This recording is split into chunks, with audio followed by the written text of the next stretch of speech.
السمیع العلی العظیم من الشیطان اللعین الرجیم بسم اللہ الرحمن الرحیم الحمد للہ الذی ہدانا لہذا وما كنا لنهتدي لولا ان هدانا الله لقد جاءت رسل ربنا بالحق والصلاة والسلام على صاحب الدين والإسلام والحل والحرام والركن والمقام والصلاة والصيام والسجود والقيام والشريعة والأحكام والحجة والبرهان والمحبة والعرفان والحق والبيان والكتاب والقرآن سيدنا ونبينا وشفيعنا ومولانا ومولى الثقلين جد الحسن والحسين أبي القاسم محمد وعلى أهل بيته الطيبين الطاهرين المعصومين المظلومين المنتخبين المنتجبين الذين أذهب الله عنهم الرجس وطهرهم تطهيرا ولعنة الله على أعدائهم وقتلتهم وغاصبي حقوقهم ومنكري فضائلهم ومصائبهم أجمعين من الآن إلى يوم الدين أما بعد فقد قال الله سبحانه تبارك وتعالى في كتابه المجيد وفرقانه الحميد وقوله الحق بسم الله الرحمن الرحيم ثم أورثنا الكتاب الذين اصطفينا من عبادنا صلوات حضرات، یہ سورہ فاطر کی آیہ مبارکہ ہے جس کی تلاوت کا شرف میں نے عنوان بیان کے طور پہ حاصل کیا ہے۔ ارشاد اقدس الہی ہو رہا ہے کہ ہم نے اپنے بندوں میں سے کچھ بندوں کو چن لیا، ہم نے ان کو منتخب کر لیا، ہم نے ان کا انتخاب کر لیا، ہم نے ان کا استفاء کر لیا، یا پھر یوں کہا جائے کہ ہم نے ان کو مصطفیٰ قرار دیا۔ اور جن بندوں کو ہم نے مصطفیٰ قرار دیا ان کو ہم نے اپنی کتاب یعنی قرآن مجید کا وارث بنایا۔ دیکھیے عزیزوں، چنا اسی وقت جاتا ہے کہ جب سب ایک جیسے نہیں ہوتے۔ جہاں سب ایک جیسے ہوں وہاں انتخاب کا کوئی سوال نہیں ہوتا، وہاں استفاء کرنے کا کوئی سوال نہیں ہوتا۔ استفاء اسی وقت ہوتا ہے، انتخاب اسی وقت ہوتا ہے جب کوئی اعلیٰ ہو تو کوئی ادنا ہو، کوئی افضل ہو تو کوئی مفضول ہو، کوئی حق پر ہو کوئی باطل پر ہو، کوئی میدان میں جم کر قتال کرنے والا ہو، کوئی میدان سے فرار کرنے والا ہو، کوئی عالم علم لدنی ہو، کوئی عورتوں سے مسئلہ پوچھنے والا ہو۔ تو جب اس طرح کا فرق ہوتا ہے تو انتخاب ہوتا ہے۔ اللہ کہہ رہا ہے کہ ہم نے اپنے بندوں میں سے کچھ بندوں کا انتخاب کر لیا، اور جن کا انتخاب کیا ان کو ہم نے اپنی کتاب یعنی قرآن مجید کا وارث قرار دیا۔ دیکھیے تھوڑے سے حضرات بیٹھے ہوئے ہیں، آپ میری طرف متوجہ رہیں تو بہتر ہے۔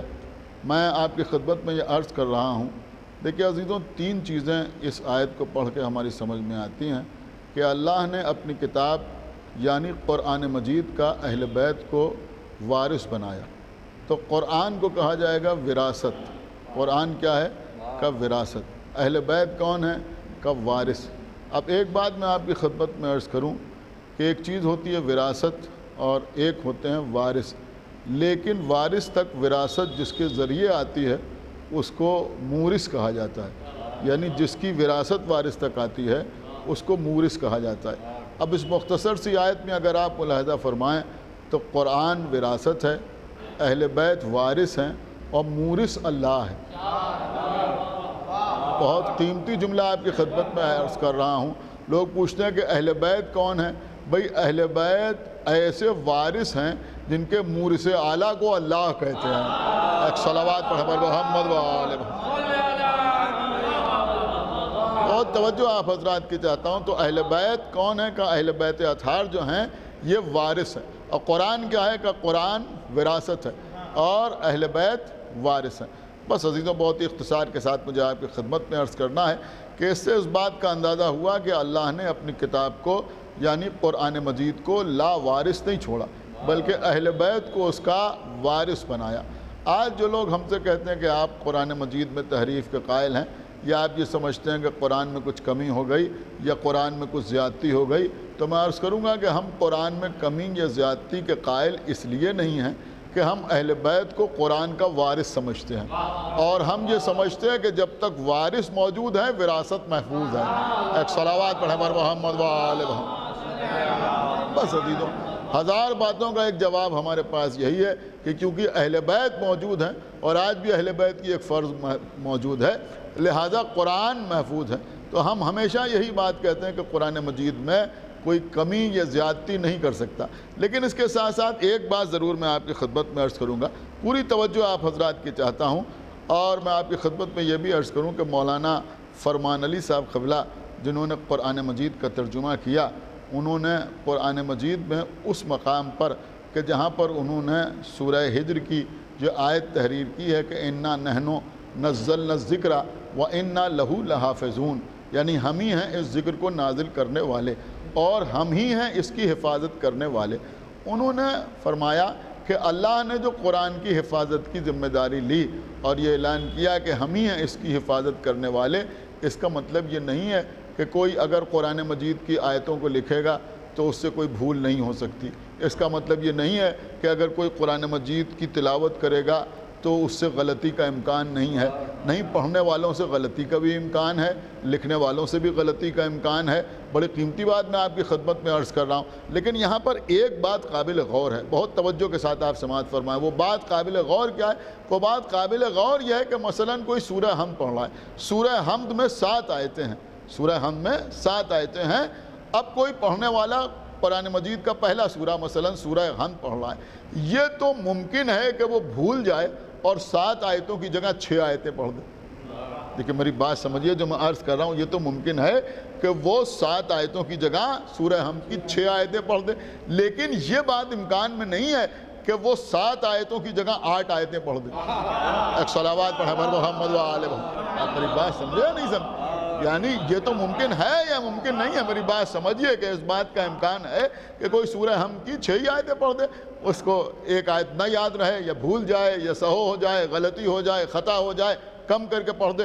لیکن اس بات کا امکان نہیں ہے کہ 7 کی جگہ 8 آیتیں پڑھ دے. کیوں ممکن نہیں ہے؟ کہ اس لیے ممکن نہیں ہے کہ یہ سورہ حمد جو ہے یہ اللہ کا کلام ہے، اور اللہ کے کلام میں غیر اللہ کی اتنی اوقات نہیں ہے کہ وہ اپنے کلام کو شامل کر دے.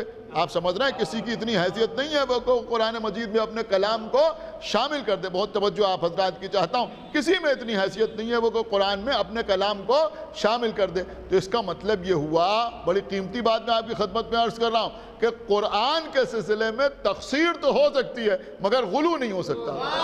ایک صلوات پڑھیں بر محمد و آل محمد. آپ نے میری بات کو سمجھا یا نہیں سمجھا کہ قرآن مجید کے سلسلے میں تقصیر تو ہو سکتی ہے، کمی تو ہو سکتی ہے، لیکن غلو نہیں ہو سکتا. کوئی اضافہ نہیں کر سکتا. انہوں نے کہا بھائی سورہ بقرہ میں انہوں نے 1 آیت کا اضافہ کر دیا، یا مثلا سورہ آل عمران میں انہوں نے 2 آیتوں کا اضافہ کر دیا. کوئی اضافہ نہیں کر سکتا. کم کر کے تو کوئی لکھ بھی سکتا ہے، پڑھ بھی سکتا ہے، لیکن اضافہ نہیں کر سکتا. تو ایک بات یہ سمجھ میں آئی کہ تقصیر ہو سکتی ہے مگر غلو نہیں ہو سکتا. یعنی قرآن کے سلسلے میں مقصر تو ہو سکتا ہے مگر غالی نہیں ہو سکتا. اب میں کیا آپ کی خدمت میں عرض کروں، پڑھے لکھے لوگ بیٹھے ہوئے ہیں کہ ہم نے نہیں بلکہ پیغمبر نے اہل بیت کو قرآن کا ہم پلہ قرار دیا یا نہیں دیا؟ پیغمبر نے فرمایا انی تارکم فیکم الثقلین کتاب اللہ و عطرتی اہل بیتی، میں تمہارے درمیان 2 وزنی چیزیں چھوڑے جا رہا ہوں، ایک کتاب خدا ہے اور دوسرے میرے اہل بیت ہیں. تو جو شان قرآن ہے وہی شان اہل بیت ہے. تو جیسے قرآن ویسے اہل بیت، جیسے اہل بیت ویسے قرآن. یہ بھی اللہ کی طرف سے، وہ بھی اللہ کی طرف سے. آپ سمجھ رہے ہیں نا؟ ان کی اطاعت بھی ضروری، اس کی اطاعت بھی ضروری. جیسے یہ پاک ویسے وہ پاک، جیسے یہ طیب ویسے وہ طیب، جیسے یہ طاہر ویسے وہ طاہر، جیسے یہ معصوم ویسے وہ معصوم، جیسے یہ صاحب عصمت ویسے وہ صاحب عصمت. یہ بھی ہمیں رسول سے ملا، وہ بھی ہمیں رسول سے ملے. کیا سنا؟ یہ بھی ہمیں رسول سے ملا، وہ بھی ہمیں رسول رسول سے ملے تو جب قرآن و اہل بیت ایک جیسے ہیں تو پھر یہ ماننا پڑے گا کہ جب قرآن کے سلسلے میں کوئی کمی تو کر سکتا ہے لیکن اضافہ نہیں کر سکتا، تو فضائل اہل بیت کے سلسلے میں بھی کوئی کمی تو کر سکتا ہے مگر اضافہ نہیں کر سکتا۔ ایک صلوات پڑھیں پر محمد و آل محمد۔ میری بات سمجھا؟ کوئی اضافہ نہیں کر سکتا۔ جو لوگ کہتے ہیں صاحب لوگ غالی ہو گئے، اہل بیت کے سلسلے میں آگے بڑھے جا رہے ہیں، غلو کر رہے ہیں، ارے بھائی کوئی کیا غلو کرے گا؟ جیسے قرآن میں کسی آیت کا اضافہ نہیں کیا جا سکتا ایسے یہاں بھی کوئی غلو نہیں کر سکتا۔ لیکن کمی کا بھی مسئلہ میں آپ کی خدمت میں عرض کروں کہ کمی بھی کیوں نہیں ہو سکتی؟ دیکھیں بڑی توجہ آپ حضرات کی چاہتا ہوں، سب پڑھے لکھے حضرات بیٹھے ہوئے ہیں اور میرے خیال میں آپ حضرات نے اگر ابتدائی مرحلوں میں تھوڑی سی بھی فزکس پڑھی ہوگی تو یہ چیز ضرور پڑھی ہوگی کہ 1 کلو گرام کیا ہوتا ہے۔ پڑھا ہے آپ نے 1 کلو گرام کیا ہوتا ہے؟ میں کہا پیرس کی ایک لیب میں ایک سلنڈر رکھا ہے پلیٹینم اور ایریڈیم کا، اور خاص ٹیمپریچر کے اوپر رکھا ہے، حقیقت میں اس کا جو وزن ہے وہی 1 کلو گرام، میری بات سمجھے، وہی 1 کلو گرام ہے جو وہاں رکھا ہوا ہے۔ اب اگر کہیں بھی 1 کلو گرام کے سلسلے میں کسی میں کوئی تضاد ہو کہ صاحب یہ ہے یا یہ ہے تو اس سے ملایا جائے گا، اس لیے کہ پیمانہ جو ہے وہ وہی ہے۔ میری بات سمجھیے جو میں آپ کی خدمت میں عرض کر رہا ہوں۔ آپ بتائیے جس طرح سے 1 کلو گرام کا ایک سلنڈر وہاں رکھا ہوا ہے، اسی طرح سے وہاں 1 میٹر کی ایک چھڑ بھی رکھی ہوئی ہے۔ یہ باتیں میرے خیال میں ابتدائی طور پر جو لوگ فزکس پڑھے ہوئے ہیں وہ میری بات سمجھ رہے ہیں۔ تو اس طرح سے قرآن کا کوئی نسخہ ساری دنیا میں کہیں نہیں رکھا ہے۔ ایک صلوات پڑھیں بر محمد و آل محمد۔ دیکھیں میں آپ کے سامنے قرآن کا معجزہ پیش کر رہا ہوں، آپ اس کو سمجھنے کی کوشش کیجئے۔ آپ مجھے بتائیے کہ کہیں قرآن مجید کا ایسا کوئی نسخہ رکھا ہوا ہے کہ بھئی اگر کہیں تضاد ہو زبر زیر میں تو اس قرآن سے ملا لیا جائے؟ کسی شہر کی کسی مسجد میں رکھا ہے، کسی جامع مسجد میں رکھا ہے، مدینے میں رکھا ہے، مکے میں رکھا ہے، مشہد مقدس میں رکھا ہے، نجف اشرف میں رکھا ہے، کہیں کوئی اس طرح کا قرآن کا نسخہ رکھا ہوا ہے کہ جس کے سلسلے میں کوئی کہے کہ بھئی اگر اس قرآن کے سلسلے میں اختلاف ہو جائے کہ یہ آیت ہے یا نہیں ہے، یہ زبر ہے یا زیر ہے، تو اس کو اس قرآن سے ملا لیا جائے گا؟ بڑی قیمتی بات میں آپ کی خدمت میں عرض کر رہا ہوں، پڑھے لکھے لوگ یہاں بیٹھے ہوئے ہیں اور اللہ کہہ رہا ہم ہیں اس قرآن کی حفاظت کرنے والے۔ دیکھیں اس سے بڑی کوئی دلیل نہیں ہوگی کہ کہیں قرآن کا ایسا کوئی نسخہ نہیں رکھا ہوا ہے کہ جس کو معیار بنایا جائے، لیکن آج بھی اگر کوئی غلط قرآن پڑھے تو کوئی ٹوکنے والا موجود ہوتا ہے۔ ایک صلوات پڑھے بر محمد و آل محمد۔ بھئی ایک صلوات پڑھیں بر محمد و آل محمد پر۔ آپ نے غور کیا یا نہیں غور کیا؟ کوئی نہ کوئی ٹوکنے والا موجود ہوتا ہے۔ یہ ضروری نہیں ہے کہ ہر جگہ کوئی نہ کوئی ٹوکنے والا مل جائے۔ آپ ایک جگہ غلط پڑھیے، 2 جگہ غلط پڑھیے، تیسری جگہ غلط پڑھیے، کوئی نہ کوئی آپ کو مل ضرور جائے گا کہ جو آپ کو ٹوک دے گا کہ بھئی آپ یہ قرآن جو پڑھ رہے ہیں یہ غلط پڑھ رہے ہیں، یہاں پہ زبر ہے آپ زیر پڑھ رہے ہیں، یہاں پر مثلا رکنا ہے آپ نہیں رک رہے ہیں، یہاں پر اس کو یوں پڑھنا ہے آپ یوں پڑھ رہے ہیں۔ کوئی نہ کوئی آپ کو ٹوکنے والا روکنے والا مل جائے گا۔ میں آپ کی خدمت میں عرض کروں کہ یہ اعجازی صورتحال ہے یا نہیں ہے؟ یہ معجزہ ہے یا نہیں ہے کہ اللہ اس طرح سے حروف قرآن کی حفاظت کر رہا ہے؟ کیا سن رہے ہیں آپ؟ حروف قرآن کی حفاظت کر رہا ہے۔ تو اب آپ مجھے بتائیں کہ جو اللہ حروف قرآن کی حفاظت کر رہا ہے غیبت کے ذریعے، وہ مانی قرآن کی حفاظت نہ کرے گا غیبت کے ذریعے؟ ایک صلوات پڑھے بر محمد و آل محمد۔ اس سے بڑی دلیل اور کیا ہوگی؟ اس سے بڑا اور ثبوت کیا ہوگا؟ تو جو اللہ اس قرآن کے حروف کی حفاظت کرنے والا ہے وہی قرآن کے معنی کی حفاظت کرنے والا ہے، وہی قرآن کے مفہوم کی حفاظت کرنے والا ہے۔ میں آپ کی خدمت میں عرض کروں، دیکھیے اس بات کو سمجھیے، اگر آپ غلط قرآن پڑھیں تب بھی کوئی ٹوکنے والا موجود ہوتا ہے۔ اسی طرح سے اگر کوئی اہل بیت کے سلسلے میں کوئی ایسی ویسی چیز پڑھ دے، کیا سن رہا ہے آپ، تو کوئی نہ کوئی ٹوکنے والا مل ضرور جاتا ہے۔ ایک صلوات پڑھیں بر محمد و آل محمد۔ آپ نے غور کیا؟ کوئی نہ کوئی ٹوکنے والا مل ضرور جاتا ہے کہ بھئی یہ چیز جو آپ نے پڑھی یہ خلاف شان اہل بیت ہے۔ اب میں آپ کی خدمت میں عرض کروں کہ یہ دونوں کیوں محفوظ ہیں؟ یہ اس لیے محفوظ ہیں کہ قرآن کے سلسلے میں کوئی گستاخی اس لیے نہیں کر سکتا کہ اہل بیت موجود ہیں، اور اہل بیت کی شان میں کوئی گستاخی اس لیے نہیں کر سکتا کہ قرآن موجود ہے۔ ایک صلوات پڑھیں بر محمد و آل محمد۔ اس لیے کہ قرآن مجید موجود ہے تو اہل بیت ہمیشہ قرآن کے حق کا دفاع کرتے ہوئے نظر آئیں گے، اور قرآن ہمیشہ اہل بیت کے حق کا دفاع کرتا ہوا نظر آئے گا، اہل بیت کے حق کا دفاع کرتا ہوا نظر آئے گا۔ کچھ لوگ اسی میں پریشان ہیں کہ مولا علی اپنے حق کے سلسلے میں نہیں بولے، یہ آج کوئی نئی بات نہیں، ایک عرصے سے لوگ کہتے چلے آ رہے ہیں. میں نے کہا صاحب مولا علی بولے نہیں، مولا علی خاموش رہے، مولا علی خاموش رہے، مولا علی خاموش رہے. عجب لوگ ہیں، کہتے ہیں مولا علی خاموش رہے. ارے بھیا دعائے صنمی قریش پڑھتے ہو یا نہیں پڑھتے؟ آپ بتائیے، دعائے صنمی قریش پڑھتے ہیں، اس کے بعد کہتے ہیں مولا علی خاموش رہے. ہم نے جب دعائے صنمی قریش کا حوالہ دیا تو لوگوں نے کہا، دیکھیں پڑھے لکھے لوگ میری بات کو سمجھ سکتے ہیں، لوگوں نے کہا صاحب یہ دعائے صنمی قریش دعا تو چپکے پڑھی جاتی ہے، تو اگر علی بولے بھی تو چپکے بولے. ہم نے کہا بھیا دعا چپکے پڑھی جاتی ہے، خطبہ چپکے نہیں دیا جاتا. ایک صلوات پڑھا بر محمد و آل محمد، ایک صلوات اور پڑھتے بر محمد و آل محمد. خطبہ چپکے نہیں دیا جاتا، اور اکیلے بھی خطبہ نہیں دیا جاتا.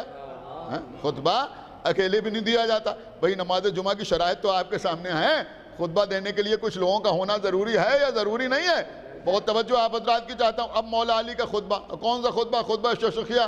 اس کو پڑھیے کہ مولا علی نے اپنے حق کے سلسلے میں احتجاج کیا یا نہیں کیا. یہ تو سامنے کی چیز ہے جو نہج البلاغہ میں موجود ہے، جس سے کوئی انکار نہیں کر سکتا. تو مولا علی اپنے حق کے لیے بولے یا نہیں بولے؟ کب بولے؟ اب ایک بات میں کہوں گا، آپ کہہ رہے ہیں بی بی سیدہ کے حق میں، ہمیں اتنا بتا دو کہ بی بی سیدہ نے دربار میں جب حدیث سنائی گئی تو کیا سنایا؟ کہ بی بی زہرا نے قرآن سنایا. بی بی زہرا نے قرآن سنایا. اب ہم تم سے پوچھ رہے ہیں، تم پوچھ رہے ہو علی بولے یا نہیں بولے، ہم تم سے پوچھ رہے ہیں قرآن بولا یا نہیں بولا؟ ایک صلوات پڑھا بر محمد و آل محمد. قرآن بولا یا نہیں بولا؟ تو قرآن بھی بولتا ہے تو انہی کے حق میں بولتا ہے، اور یہ بھی بولتے ہیں تو قرآن ہی کے حق میں بولتے ہیں، قرآن ہی کے حق میں بولتے ہیں. بس عزیزوں بات تمام ہے. ابھی شعراء کرام آپ کے سامنے بارگاہ آل محمد میں، بارگاہ اہل بیت میں منظوم نذرانہ عقیدت پیش فرمائیں گے، آپ سماعت فرمائیں گے، اور ساتھ ساتھ آپ حضرات دعا بھی کریں کہ یہ وبا جلد از جلد ختم ہو اور مومنین اور تمام لوگ اس وبا سے محفوظ رہیں، اور جس طرح سے ہم اہل بیت کا ذکر کھل کے کرتے تھے اسی طرح سے آل محمد کا تذکرہ کریں.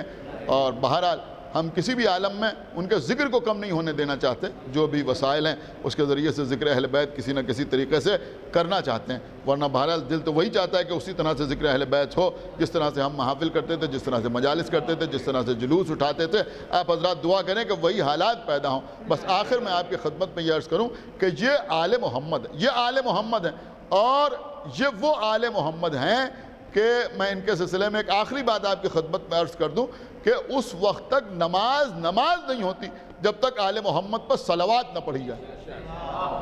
آپ سمجھ رہے، جب تک ان پر صلوات نہ پڑھی جائے. یہ مسلمہ ہے اور تمام مسلمان اس بات کو مانتے ہیں کہ جب تک ان پر صلوات نہ پڑھی جائے اس وقت تک نماز نہیں ہوتی. بڑی قیمتی بات عرض کر رہا ہوں. لوگ کہتے ہیں صاحب فلاں ان کے برابر اور فلاں ان کے برابر اور فلاں ان کے مقابلے میں اور فلاں ان کے مقابلے میں.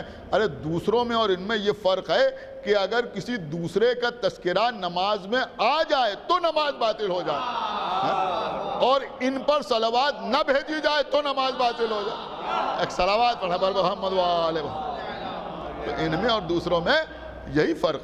اور عزیزوں میں سمجھتا ہوں کہ لوگ کہیں یا نہ کہیں لیکن سمجھتے سب ہیں کہ جو فضیلت اللہ نے اہل بیت کو عطا کی ہے وہ کسی اور کو عطا نہیں کی، کسی کو عطا نہیں کی. نہ ازواج کو وہ فضیلت عطا ہوئی اور نہ اصحاب رسول کو وہ فضیلت عطا ہوئی جو فضیلت اللہ نے اہل بیت اطہار کو عطا کی. اور الحمدللہ ہم نے ہمیشہ اہل بیت کو معیار بنایا، اہل بیت کو معیار بنایا. ہمارے لیے صحابیت قابل احترام ہے، لیکن اگر اہل بیت کے ساتھ ہے تو. ازواج رسول بھی قابل احترام ہیں، لیکن اگر اہل بیت کے ساتھ ہوں، اہل بیت کے مقابلے پر نہ آ جائیں. ایک صلوات پڑھیں بر محمد و آل محمد. اگر ان کے مقابلے پہ آ جائیں تو پھر ہمارے لیے لائق احترام نہیں رہتی، لائق احترام نہیں رہتی اگر ان کے مقابلے پہ آ جائے. اور یہی دنیا میں بھی ہمارا معیار ہے کہ ہر وہ شخص ہمارے لیے قابل احترام ہے، ہر وہ شخص ہمارے لیے محبوب ہے کہ جو آل محمد کا طرفدار ہے، جو آل محمد سے محبت کرنے والا ہے. بس آخر میں ہمارے اور آپ کے چھٹے امام، امام جعفر صادق علیہ السلام، ایک اہل بیت کا شیعہ امام کے پاس آیا. کتاب کا نام ہے فضائل الشیعہ، شیخ صدوق کی کتاب. اس پہ وہ تحریر فرماتے ہیں کہ اہل بیت کا ایک شیعہ ہمارے چھٹے امام کے پاس آیا، اور آنے کے بعد کچھ اس نے حالات زمانہ کی شکایت کی. اس نے کہا میں بہت پریشان ہوں. تو لوگ تانا دیتے ہیں، یہ کہتے ہیں، وہ کہتے ہیں، وہ کہتے ہیں، جیسے اب لوگ کہتے ہیں، ویسے اس وقت بھی لوگ کہتے تھے، تو اس نے وہ ساری باتیں امام کو بتائیں. تو امام نے کہا کہ کیا میں تجھے ایک ایسی بات بتاؤں کہ جس سے تیرا دل خوش ہو جائے؟ تو اس نے کہا مولا فرمائیے ایسی بات کہ جس سے میرا دل خوش ہو جائے. اب دیکھیں امام نے بتایا، میں سمجھوں گا جو شیعہ ہوگا وہ خوش ضرور ہوگا. امام نے فرمایا کہ میں تجھے بتاؤں کہ کبھی کبھی ایسا ہوتا ہے کہ تم کوئی عمل نہیں کرتے ہو. دیکھیے سمجھیے شیعہ کی حیثیت کیا ہونا چاہیے. کہ تم کوئی عمل نہیں کرتے لیکن تمہارا دامن نیکیوں سے بھر جاتا ہے. یعنی جب نماز پڑھتے ہو تب الگ بات ہے، روزہ رکھتے ہو تو بات الگ ہے، تلاوت کر رہے ہو بات الگ ہے، لیکن کبھی کبھی ایسا ہوتا ہے کہ تم کوئی عمل نہیں کر رہے ہو، بظاہر کوئی نیک عمل نہیں کر رہے ہو، لیکن تمہارا نامہ اعمال نیکیوں سے بھر جاتا ہے، تمہارا دامن نیکیوں سے بھر جاتا ہے. کہ مولا ایسا کب ہوتا ہے؟ تو امام نے فرمایا کہ دو موقع ایسے ہیں، دو موقع ایسے ہیں. کہ مولا وہ دو موقع کیا ہیں؟ تو امام نے فرمایا کہ پہلی صورتحال تو یہ ہے کہ کہیں پر ہمارے دشمن بیٹھے ہوئے ہوتے ہیں، کہیں پر ہمارے دشمن بیٹھے ہوئے ہوتے ہیں اور ہمارا شکوہ کر رہے ہوتے ہیں، یعنی اہل بیت کے سلسلے میں غلط گفتگو کر رہے ہوتے ہیں. امام نے فرمایا تم ان کے سامنے سے گزرتے ہو تو وہ تمہیں دیکھ کے چپ ہو جاتے ہیں. ایک صلوات پڑھیں بر محمد و آل محمد. بھئی ایک صلوات پڑھیں بر محمد و آل محمد. دیکھیں بڑی قیمتی بات میں آپ کی خدمت میں عرض کر رہا ہوں. کبھی کبھی میرے خیال میں آپ حضرات کو بھی یہ تجربہ ہوتا ہوگا کہ کسی شخص کے بارے میں آپ جانتے ہیں کہ یہ اس طرح کا نظریہ رکھتا ہے، اس طرح کا عقیدہ رکھتا ہے، اس طرح کا مزاج رکھتا ہے، لیکن آپ کے سامنے آیا تو آل محمد کے فیور کی باتیں کرنے لگا تو آپ پریشان نہ ہوا کیجئے، خوش ہوا کیجئے، اللہ کا شکر ادا کیا کیجئے. ایک صلوات پڑھیں بر محمد و آل محمد. کہ یہ ہم کو دیکھ کے ایسی باتیں کر رہا ہے. تو امام نے فرمایا کہ ہمارے دشمن بیٹھے ہوتے ہیں، ہمارا شکوہ کر رہے ہوتے ہیں، تم ان کے سامنے سے گزر جاتے ہو تو وہ چپ ہو جاتے ہیں. تو وہ مسکرایا. کہا مولا بے شک سبحان اللہ. کہا مولا دوسری صورتحال کیا ہے؟ کہا دوسری صورت یہ ہے کہ کہیں ہمارے دشمن چپ کے بیٹھے ہوتے ہیں، خاموش بیٹھے ہوتے ہیں اور تم ان کے سامنے سے گزرتے ہو تو وہ تم کو ہمارا شیعہ سمجھ کر تمہیں برا بھلا کہنا شروع کر دیتے ہیں. ایک صلوات پڑھیں بر محمد و آل محمد. تو ان دونوں صورتوں میں تمہارا نامہ اعمال نیکیوں سے بھر جاتا ہے. بس عزیزوں آئیے اس جشن کے موقع پر ہم اور آپ دعا کریں کہ پروردگار تو جو واسطہ محمد و آل محمد کا، تو جو واسطہ وارثان قرآن کا، تمام حاضرین محفل اور بانیان محفل اور خصوصیت کے ساتھ ہمارے مولائی لورس آف انڈیا کے تمام ارکان کے توفیقات میں اضافہ فرما. پروردگار جو واسطہ محمد و آل محمد کا اس ظالم وبا کو ختم کر دے اور تمام مومنین کو اور تمام لوگوں کو اس بلا سے محفوظ رکھ. پروردگار جو واسطہ محمد و آل محمد کا جلد از جلد ہمارے امام زمانہ کا ظہور فرما اور ان کا اصحاب اور انصار میں ہمارا شمار فرما. ان تمام دعاؤں کی قبولیت کے لیے آپ حضرات ایک بلند آواز سے صلوات